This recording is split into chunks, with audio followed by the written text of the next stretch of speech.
Hello guys, welcome to Book Ideas where we tell you interesting ideas from interesting books.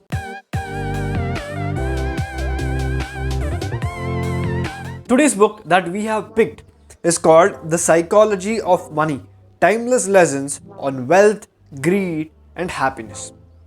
Now an idea that we are going to be picking today is from one of the chapters, and that will kind of tell you on the dangers of how you see money. Your perception of money might be wrong, may be right, but it has a big chance of being wrong. Let me tell you why.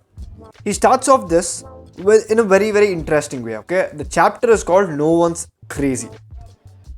Okay, listen to this. So, one point that he's trying to make is that people from different upbringing has different views about money. It's not the same. They make decisions about money depending on how they are brought up. Some of the good example that he gives in the beginning of the chapter are the person who grew up in poverty thinks about risk and reward in ways the child of a wealthy banker cannot fathom if he tried. The person who grew up when inflation was high experienced something the person who grew up with the stable prices never had to. The stockbroker who lost everything during the Great Depression experienced something the tech worker basking in the glory of the late 1990s can't imagine. The Australian who hasn't seen a recession in 30 years has experienced something no American ever has. The point is, you know something about money that I don't. I know something about money that you don't. And our decision is largely based on that. And he gives a couple of instances. So one instance he gives about the study which shows that how people's money is invested largely depends on the personal experiences of the banker. The amount of risk the banker or the broker is going to take depends on their upbringing. And in fact, another good instance that he gives is of John F. Kennedy. A reporter asked him, "What do you remember about the Great Depression?" And he said that he didn't remember much. He said that he was very fortunate to have been in a good position right then. He said there were still servants around, and he also remembered that his father hired more gardeners so as to just give out the job.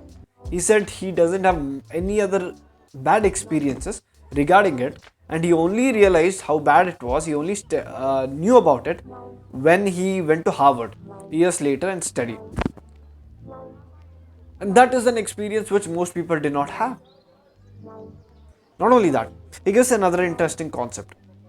He talks about how different different timings or different years, okay, where stock market went through different variations. For example, there was a time when stock market did not go much, usually in the beginning days of stock market, and people did not consider it at all. People from that generation or that point of time did not care about it, and they carried that kind of a mindset towards stock. Second category of people who experienced when stock market blew up, like when blew up as in it increased, the values increased, it was going very well, where there were inflation, and they remember it in a different way. Their experience of stocks, how to invest in stocks, or should they invest in stocks, or different things to invest in, was a different experience. Then there was another group of people who experienced stock market in its more stable conditions, and these people, the way they thought about investing in stock market was vastly different. Another concept he brings up is also concept about retirement. Retirement is not a new concept. It's a couple generations old, that's all. In fact, before World War II, people were expected to work till they died throughout their old age. It was not a concept. And then after World War II, this idea of pension after retirement and all those started coming up.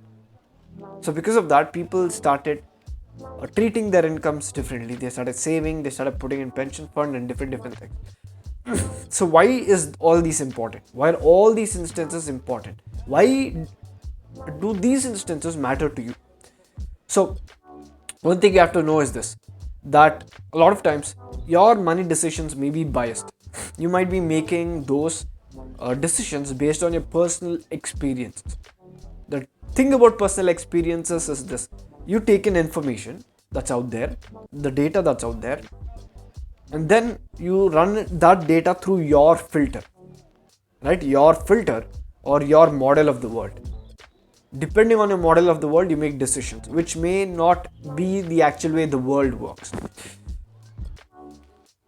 One way to use this information to help you is to realize that you are making decisions from your experiences.